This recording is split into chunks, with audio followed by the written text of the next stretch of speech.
We have so many beautiful tropical destinations on our doorstep. You could go surfing in Bali, you could sunbake in Thailand, you could go diving in Vanuatu, but there's one more that I want to add to the list, and that is a place where you can get pristine, untouched beaches all to yourself. Welcome to Timor Leste.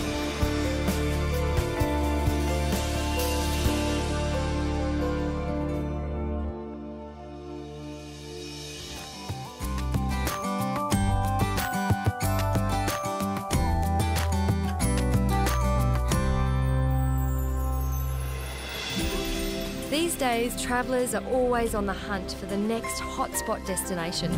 To me, Timor Leste, or as most people still call it, East Timor, ticks all the boxes, except for one thing: the busloads of tourists.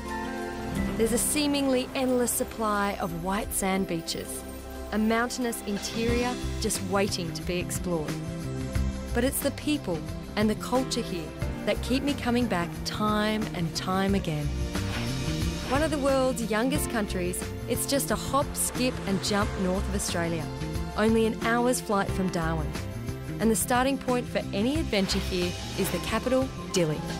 This city has really transformed itself since my first trip in 2006, with new hotels and restaurants popping up everywhere. It's the bustling heart of Timor. This is my 9th trip here, and this time I've convinced my friend Dean to join me. I've just landed in Dili. It's a beautiful day and I'm super excited to be here. But the best thing about it is I have no idea what to expect. In this situation, I find the best way to get to know a country is to find some wheels, crank some tunes and hit the open road. Now, if you're like me, you probably don't know much about our close neighbour, except for the names Xanana Guzmão, Jose Ramos Horta, and of course the town of Balibo. But the history of Timor is both old and diverse, just like many of the roads. The roads are, well, they're in a state of constant repair, I think. You get some good ones, you get some bad ones, but in general they're pretty dusty. Journey east to Tutuala and you'll find intricate rock paintings. In fact, the Timorese culture dates back a whopping 35,000 years. But they haven't always had the island all to themselves. The last 5 centuries of colonialism has seen Timor exchange hands many times, officially becoming a Portuguese colony in 1702. And that legacy can still be seen throughout the country, like here at Likasa, just an hour out of Dili. Despite its grand appearance, local resident Hindum says the government building was built remarkably quickly. They constructed the building, it's built by the Timorese people. Yep. But in 1888 yes. Until 1889. In 1 year they built this. 1 year. And yeah, they built it for the Portuguese, didn't they? Yeah, they built for the Portuguese government. But it's their more recent struggle for independence that has shaped Timor today. And in the heart of Dili is this place, the Santa Cruz Cemetery. This was the site of the 1991 protest that ended with 250 people dead at the hands of Indonesian soldiers. That moment turned the world's attention on the plight of the Timorese. And I'm meeting up with Gregorio Saldana, who was an organiser of that protest and was jailed here at Chega. This old prison is now part museum, part memorial to those dark days. And you were locked up because of your struggle for independence. Yeah. They arrested me because I was the responsible organizer of the organizer yep. of the Pacific demonstration, 12 November 1991. Together, about 14 people here regarding to the same case, yep. Santa Cruz. And what was it like to be here for 9 months in your own country, locked up? We were in the jail.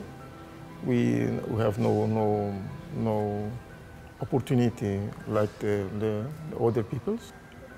The jail, yeah. Inside of the jail is not easy for me. Yeah. Yeah. Many political prisoners stay here for a long time.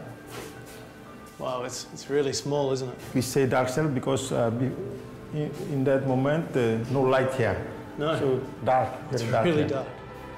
This is one of the dark cells where the political prisoners were kept. and there were between 10 and 20 men in this tiny little space.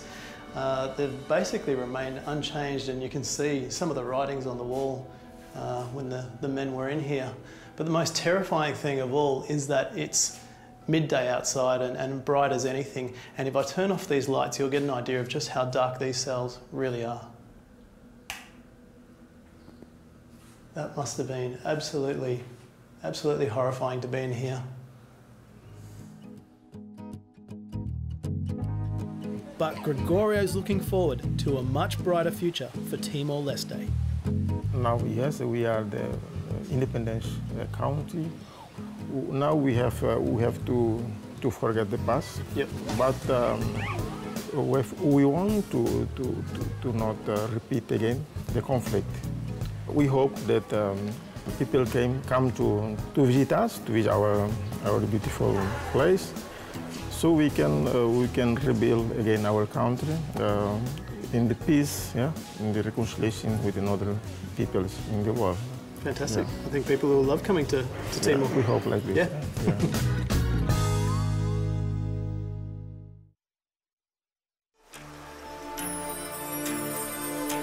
Legend has it that a long time ago, 2 children were lost at sea and were saved by an old crocodile.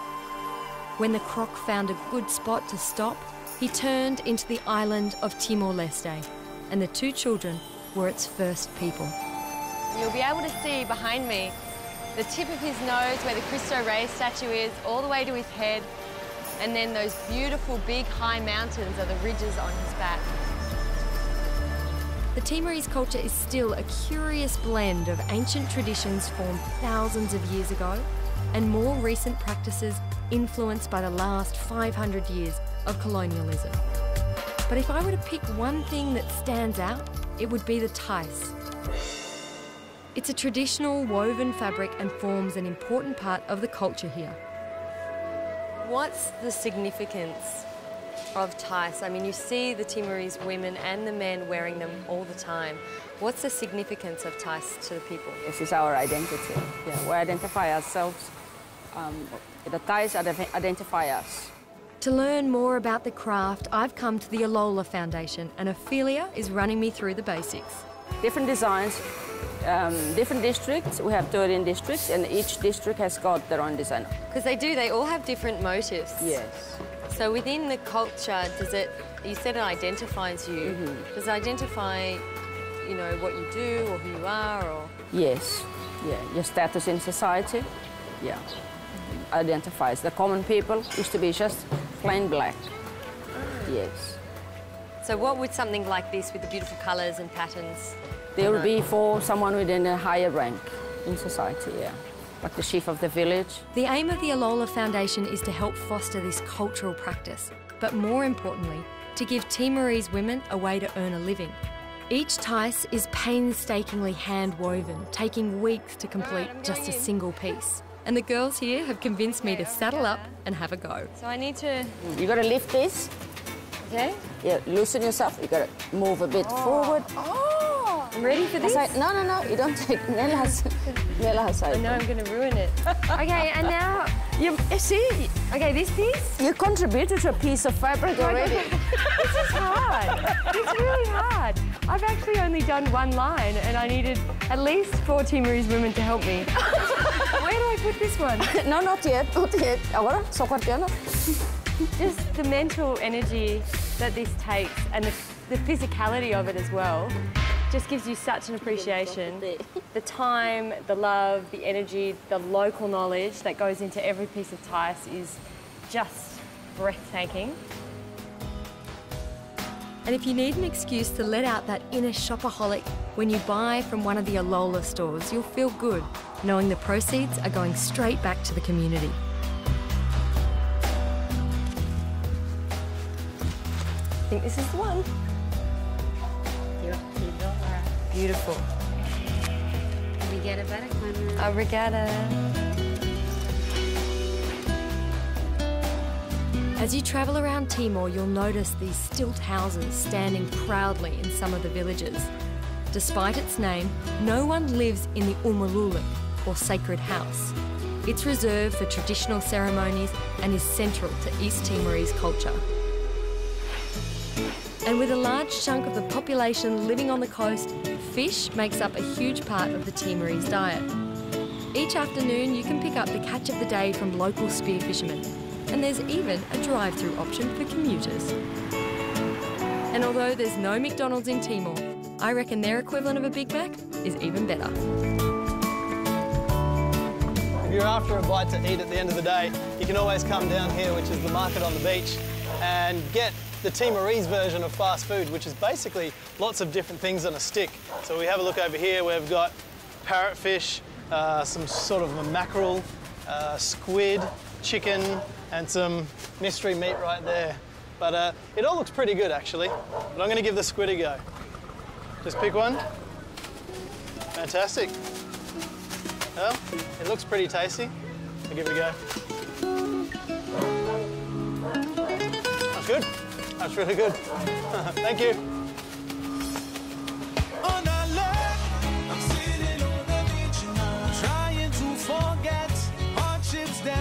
The squid was a good appetizer, but for dinner, Caroline wants to catch up at Deeze's, one of the new joints that are popping up all along the waterfront in Dili. This place is great, isn't it? Oh yeah, what are your first impressions, first day? Pretty good. Flew straight into paradise, brushed up on my history and culture. What about you? Yeah, I've just been settling in. I went down to Alola Foundation today and did some tie weaving, you know, the traditional fabric. Yep. And that was beautiful, and now I'm just taking in the sunset. Well, I really want to go do some diving. Have you got any recommendations? I know you've been here before. Definitely. A good place to go would be Ataru Island, which is about 2 hours off the coast of Dili, and it's just incredible. That sounds really, really good, actually. And what about you? What are you going to get up to? Well, I'm going to head to a secret favourite of mine, which is on the very eastern tip of the island, called Jacko Island. So I'm going to head up there and see what I can find. I'm sitting on the beach tonight, trying to forget.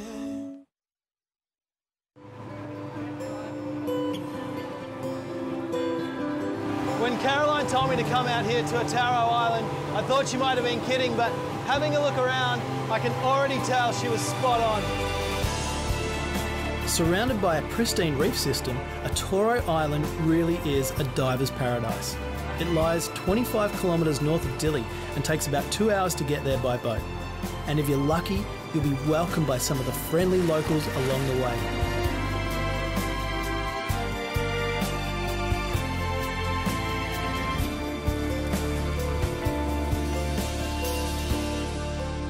But if you prefer to stay on solid land, there's still plenty of action to be had. Thousands of runners from all over the world test their endurance in the Dili Marathon. This grueling 42-kilometre run loops around the capital city, and for those less inclined to go the full distance, there's also a 5 and 10-kilometre option. There are countless dirt tracks crisscrossing the mountains surrounding Dili. And if you love a good bike ride, grab yourself a mountain bike and hit the open trail. If you really want to kick it up a gear, then you can always enter the Tour de Timor, a grueling multi-stage bike race across the entire length of the country. But the marine biologist in me can't resist the pull of the ocean, so today I'm going diving. And I'm lucky enough to have Restuning Sandini, one of the most experienced divers in Timor, to show me around. The best thing about diving in East Timor, I mean, we haven't gone yet, but from my perspective is that there's absolutely nobody else here. Yeah, it's private trip. It's all ours. Should we get in and have a look? Yes, let's go. Cool.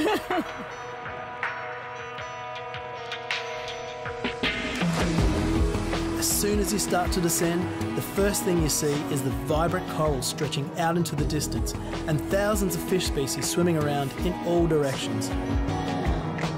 And just beyond the coral wall is a 4,200-metre drop-off, which means these reefs get strong currents, plenty of nutrients and some big visitors. With so much biodiversity, you could spend weeks here and not run out of nooks and crannies to explore. I'm kind of like a kid in a candy store.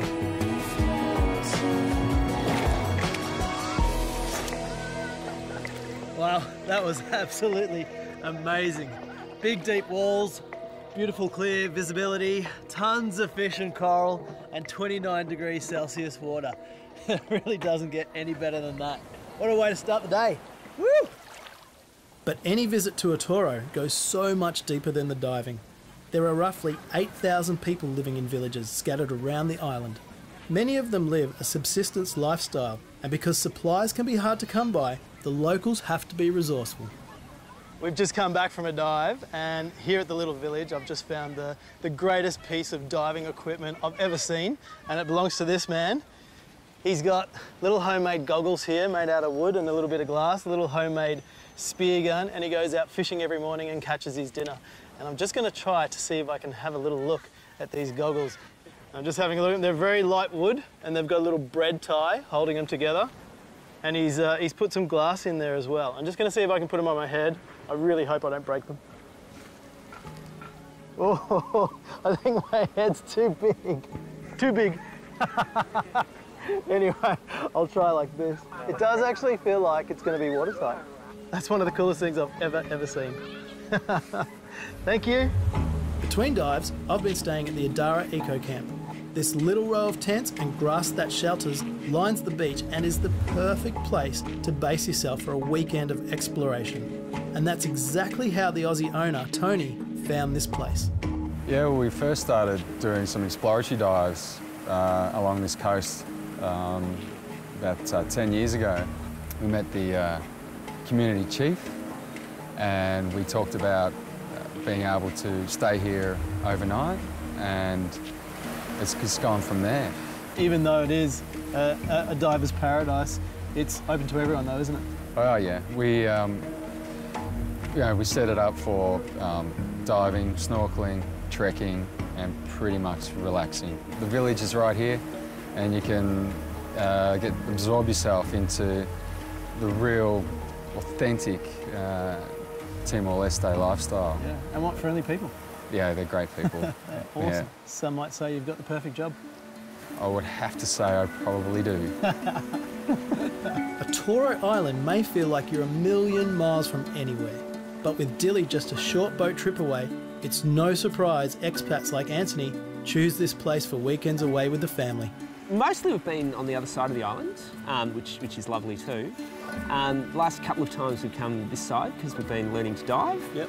And yeah, we got me and the kids and the wife, we got our diving tickets a couple of weeks ago. Yep. Right. Fantastic. Here. Wow. Yeah, wow. Yeah, we're pretty good place to start diving. And the kids are loving it? Kids are loving it, we're loving it. What's not to love? Yeah, fantastic. Yeah. I agree.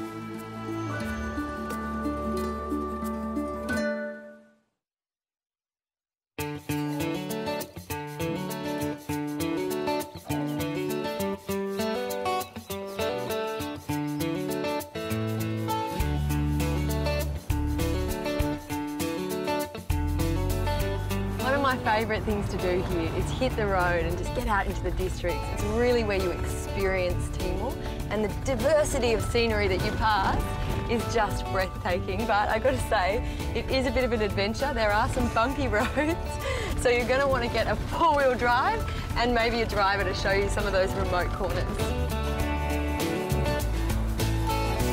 I'm on the road to Jacko Island on the very eastern tip of Timor. It's roughly 7 hours of bouncing through coastal villages, winding along mountain roads, and cruising through open plains that'll make you think you're on safari in Africa. Just in a bit of a district traffic jam, just waiting for the buffaloes to go by. But, as the saying goes, it's the journey, not the destination. So my advice is to take your time and stop along the way. These guys are nuts about soccer. You can tell by, they've all got jerseys on. They've all got their favourite player, like Ronaldo's on every second child's T-shirt. And they're really good, and I'm really bad. They're definitely showing me up. If you're in East Timor for a while, there's a few other detours I can suggest to get your outdoor fix, like Mount Ramalau. It's the highest mountain in the country, and at almost 3,000 metres above sea level, at a single turn of the head, you can see across the whole country from ocean to ocean. And if you want to experience the outdoors without all that hard work, I reckon you should visit the Morobo Hot Springs. Complete with separate mineral and mud bath, it's easy to mistake these remote pools for a 5-star day spa. And you can't miss the Nino Kona Santana National Park in the country's far east. It covers a massive 1,200 square kilometres of pristine wilderness and is home to water buffalo, rare birds, crocodiles, lakes, forests, and my destination, Jacko. So it's time to get back on the road. Well, that is until the road runs out. How magnificent is this? We're literally at the end of the road, but this is where our next adventure begins, because just over there is the most incredible tropical island that you've ever seen.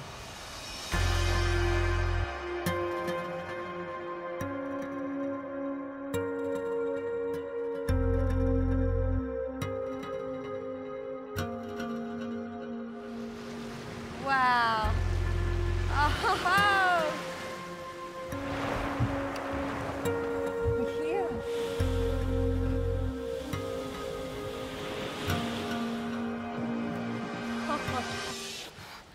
I mean, does it get any better than this? This little patch of paradise is sacred to the Timorese, so there's absolutely no infrastructure or people living here. And just a few steps from the white sand beach is one of the world's greatest biodiversity hotspots. The coral and fish life is simply out of this world. And it doesn't matter whether you snorkel, dive or swim. If you had to imagine the ultimate tropical island, Jacko would be it.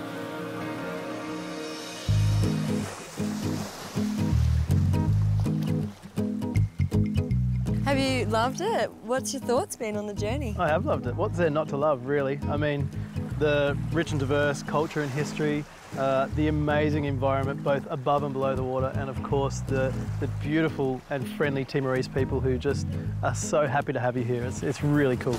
And I think if you're into that adventure travel and that kind of eco travel and you're okay to rough it a little bit, then this place is just going to give you the most amazing experiences. I don't know about that. She says with a cocktail in her hand. You know what, coming here is one of those rare opportunities to visit a place before tourism has arrived. And I tell you what, there's not many of those places left in the world, but this is one of them. It's a best kept secret, so don't tell too many people.